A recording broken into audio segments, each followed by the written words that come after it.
Just to start, my name is Livingstone, and just to recap on what we went through last week, we were looking on the topic on the challenge of overcoming adversity, and we said adversity has been used many times where leaders turned the adversity to be a platform for growth and for leadership. And so just to recap on just a few points, we just said that adversity is the fire that reveals the quality of leadership. We talked about the different forms of adversity that we have in life, discouragements where people have let us down, financial strain, unmet expectations, family stress. Right now there's a lot of family stress and challenges that go on with family issues, raising kids or managing kids, or all the way. Burnout, that's another adversity that comes a lot, and perceived lack of support from a spouse or in the workplace. We saw on how to overcome them, and one of the things that we saw is courageous leadership. And all the way from Martin Luther, who told us courage is the inner resolution that to go forward despite of the obstacles. And we looked at so many examples from a biblical perspective. We saw David, we saw Psalms 27, the way he was able to overcome the challenges that he went through, and he trusted on God. And we saw Daniel, we saw Joseph, we saw Moses. They all had challenges and adversity, but they were able to overcome. We saw Nehemiah, how he overcame the adversity of criticism, and he managed to bring the vision to the people and rebuild the wall. We saw how we can redeem adversity. Adversity reveals our idols, the things we run to when maybe we are not relying on God. If something comes and there is adversity, many times we run into different things, and these mostly are the idols that we have in our lives. So adversity comes in and also helps to show the idols in our lives and how to overcome them. Purifies our faith. Through adversity, we're able to walk and to grow in faith and believe God, trust God. Redirects our call. We can know the call of God, the assignment that God has given us for humanity in career, in different places. And we say there are so many people who've done great things, and they discovered the potential and the seed of greatness that is in them based on the adversity they went through. And so as we finished, we said we don't waste our time just looking at the negative and the pains of our lives. We know there's always an opportunity that we can turn our pains to become a platform for growth. So some of the questions maybe you can go ahead and check is, what recent adversity has challenged your leadership? Every time you're going through adversity, even as I'm shooting this video, this is a place I usually come for prayers. I usually have a day that I dedicate just to pray, and one of the things I pray is the adversity and the things that I'm going through in life, because I know I have a God-given assignment and I need to know how to go through that assignment. So what do you respond emotionally to criticism? When criticism comes, what truth do you cling when you have hard seasons, hard challenges? Who do you talk to? How do you manage? How do you escape? Do you try to escape and to bury your head in the sand? Or do you face the adversity, talk to somebody, lean on somebody? So these are the things that you need to look at as a leader, because you need somebody to walk with you, you need somebody to counsel you, you need whatever God may direct you. So it's important to know the adversity, identify unhealthy coping habits. Many times when there are challenges, people cope in different ways, some in drinking, some in going out. And so what are those things, secret things that you run just to cope with the adversities that you go in life? It's important so that you don't end up in unhealthy or damaging emotion habits that then will form a stronghold in your life and break your life. So lead from your scars, that's what we said. It's important to get healed when you have challenges, heal, and then you're able to lead. Don't lead with the wounds, with the pains in your life, because you'll transfer that to other people. So adversity is not the end of your leadership. That's what we concluded. It's just the proving ground. It's the ground that you can use to go forward. And so today we just want to go to look at the challenge number 3. So far we've looked at two challenges. The first challenge was managing internal and external challenges. Number 2 was the issue of coping with adversity. And so if you allow me, let's just dive in to challenge number 3, that is overcoming fear and facing the facts. So fear is a silent killer. It kills visions, it kills dreams, it kills destiny. Fear is dangerous. Fear is not something we need to joke around with. And we need to get the wisdom and caution and humility on how to deal with that. The root of fear erodes confidence. It paralyzes the progress and silences visionary leadership. It kills the visions. And we can see all the way from the word of God how visions have been killed because of fear. Remember, there's a time Moses sent the 10 spies to go and spy the land. They were actually 12, but 10 of them came with a bad report, and they killed the vision. And actually God was very mad with them and said they will never enter the destiny. They will not enter because they brought a bad report, and that was very they spread the bad news to people. They killed the visions of people. They brought fear. And so we have to be very, very careful, and especially if we take positions of leadership, because fear can be very, very dangerous. So for every leader, we need to know that fear is part of life. It will come in. So we are not talking about not facing fear. Fear will come, but the issue is how will you cope when fear comes. So fear is universal. It comes to everyone. Everybody, the great leaders we know, Moses faced a lot of fear of inadequacy. He didn't feel like adequate even when God was sending him. Jeremiah feared as a young person. When he was sent everywhere he went, he was being stoned. And actually he said, God, I don't want to speak your word. But every time he went, and the word was like burning his bones, and he had to speak. So he faced his fears. Peter faced his fears. Paul faced his fears. And that's why it's important. The Bible says, 2 Timothy 1:7, that God has not given us a spirit of fear. He's given us a spirit of power, love, and a sound mind. So he's given us 3 spirits to overcome the one just spirit of fear. So fear is a powerful spirit that we need to be very careful so that it doesn't kill our visions and our destinies, and especially when we are leaders. So leaders feel fear, but they manage with confidence and with courage. And leadership is not the absence of fear. That's what we are saying.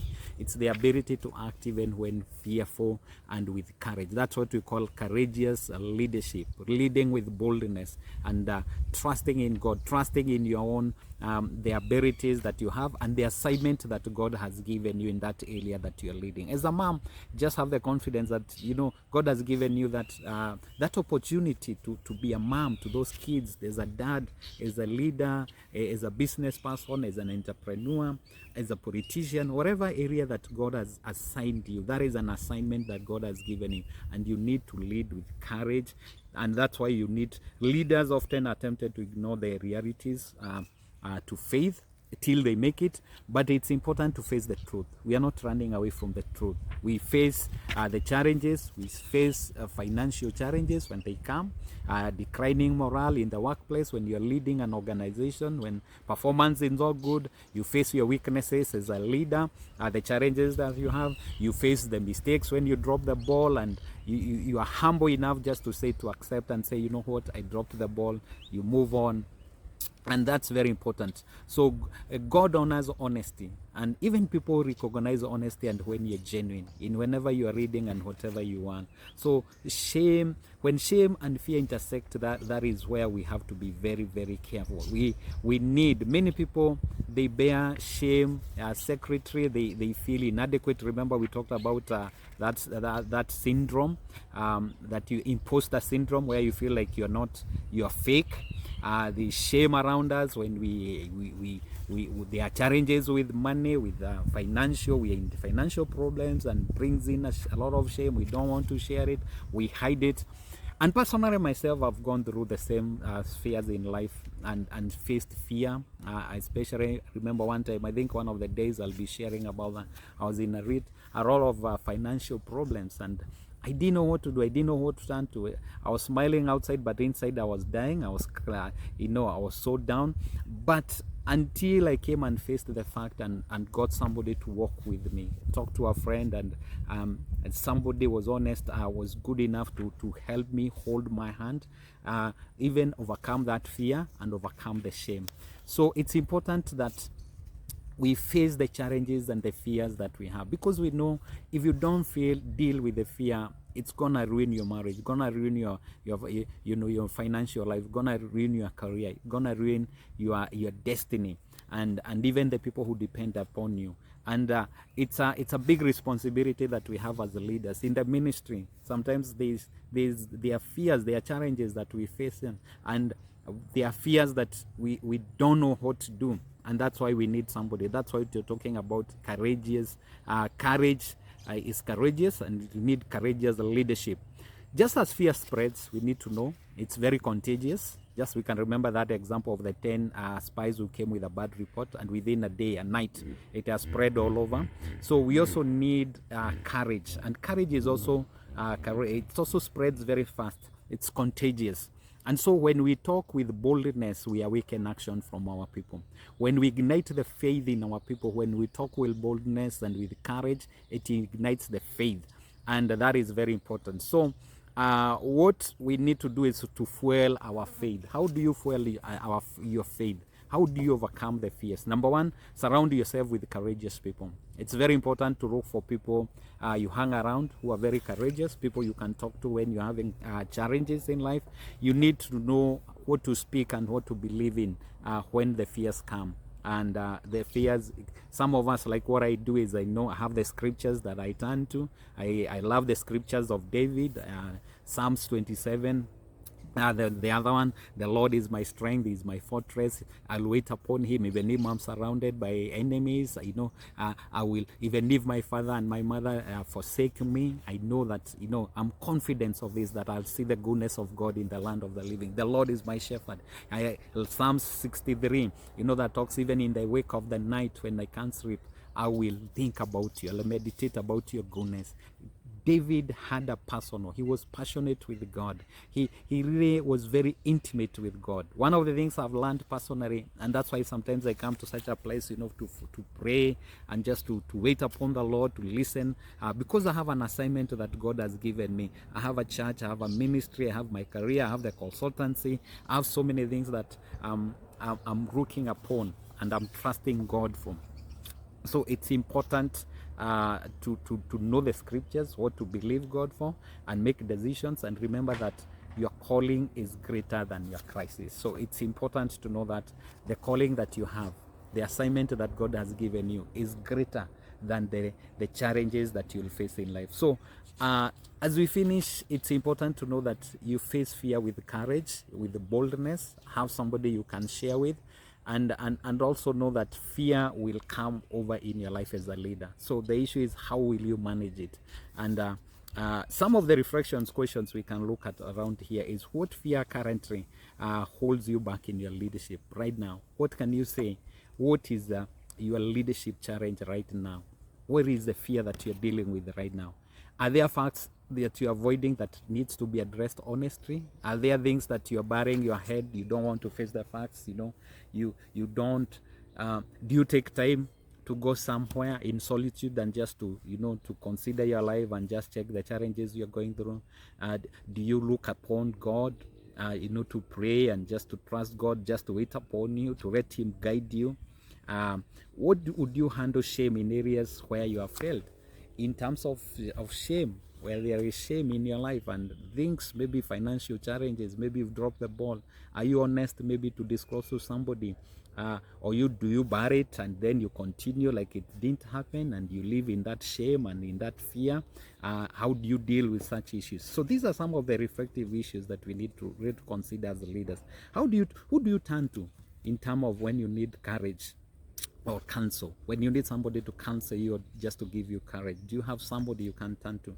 What would courageous leadership look in your context? Based on what you're going right now, what would courageous leadership look like? So these are some of the things that maybe we can think about. So it's important just to look at the other facts that we can look at is, name your fears and journal what you're going through and what's costing you. So it's important just to be factual and just to be honest enough and just to check the dangers, what you're going through, by not accepting, by not walking to the truth and all that. Replace shame with grace. So do you have a way of overcoming and replacing the shame that you're going? There's the grace of God. The grace is sufficient. You're not alone. People have gone through challenges, people have dropped the ball, but they've always bounced back. They've fought courageously, and they've adopted courageous leadership and overcome the shames and the fears that they have. Do you feed your courage with scriptures and mentors? It's important to have somebody you can look to, mentors. For us, God, trusting upon God and looking upon God for courageous leadership and guidance, letting the Holy Spirit, who is our teacher, our guide, our strengthener, our comforter, guide you, give you the wisdom, give you the wordings on what to do and to solve different and complex issues that come with life. And the last one, shift your leadership posture from survival to vision. So we need to lead from a position of vision, and that's why we said fear is bad, because it attacks our vision, it attacks our identity, and it kills the vision, and it makes us to be a hostage of, and to have a posture of survival, that all we are doing is just to survive. But we need to move around beyond that, and that's why we need courageous living and courageous leadership, so that we hold on to the vision that God has given us and the assignment that God has given us. Maybe you're managing a big project right now, maybe you're managing a ministry, maybe you're a big entrepreneur and there is growth maybe within the region and even going outside. What leadership posture are you holding? Is it the one based on survival? Is it the one based on your vision, based on what God has given you? And so these are some of the things that we really need to hold on. So as I finish, this statement says, fear tolerated is faith contained. So if you tolerate fear, then you contain your faith. There is no way both of them can coexist together. So fear or faith. So if you tolerate fear, then you contain your faith. If you lift up your faith, then you're able to tolerate your fears. So one of the things we can counter fear is by faith in God, faith in yourself, and believing and trusting that you have what it takes even to bounce back, having the faith of resiliency and coming back. So break the cycle of stepping into the truth. So it's important for us to get into the truth and face the facts, and then we'll be able to hold on. So thank you so much. Just continue as we continue to look at the book. I hope that has been a challenging, has been a blessing to you. I've managed fear in many steps, many times. I remember as I finish, maybe just my last example. This is a place I've been coming for many years, since I think even since I got married, 27 or so years back. And many times when I have even big challenges, I come here and have a time on my own, solitude, and I just pray and I just reflect and just wait upon the Lord. I deal with my fears. I remember the last time, one of the most memorable times I came here, actually I was staying in one of the bandas here. I just left the Middle East and I was coming in, and I didn't have a job. I had some loans. I had some financial problems. I didn't know who to talk to, and I came here and I spent several days and just trusted upon God and just faced my fears and just walked around. And when I look back right now, I'm so grateful to God, because he actually, God really helped me. He really helped me. I was broken. I was in. God just had to come and intervene and lift me from the ground.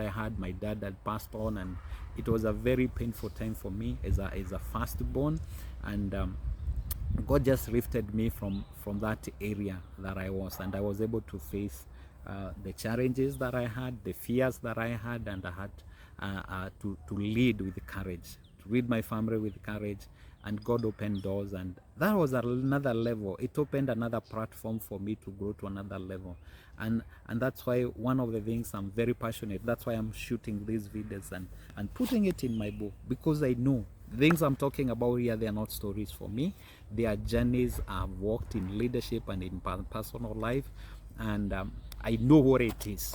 And so for you, wherever you are and whatever you're going through, you may be having fears right now, overwhelmed by challenges in life, overwhelmed by difficult things.